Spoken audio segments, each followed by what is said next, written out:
यह कहानी बड़े घर की छोटी बहू के एक भावनात्मक और तनावपूर्ण एपिसोड का सार है।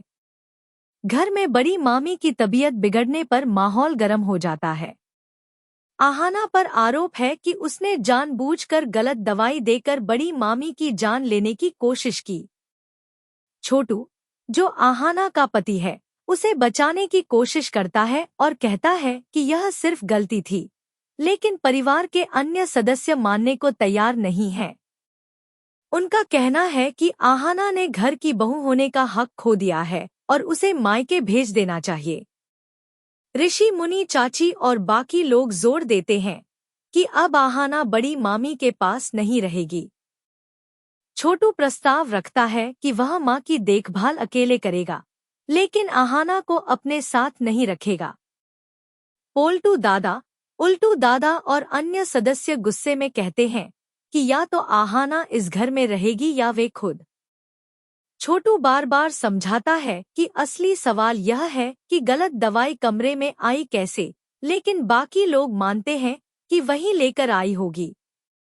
कुछ लोग इसे बदला मानते हैं तो कुछ कहते हैं कि उसने सब प्लान करके बड़ी मामी को सिर्फ 2 टैबलेट दी ताकि शक न हो।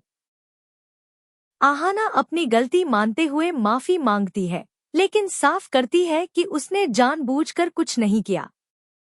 फिर भी माहौल इतना तनावपूर्ण है कि उल्टू दादा आदेश देते हैं कि अगली सुबह उसे मायके छोड़ दिया जाए।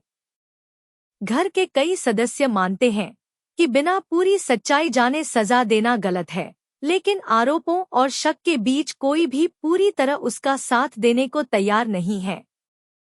कहानी परिवार के भीतर भरोसे, शक और रिश्तों की जटिलता को दर्शाती है, जहां एक गलती या परिस्थिति को गलत समझना बड़े विवाद में बदल सकता है।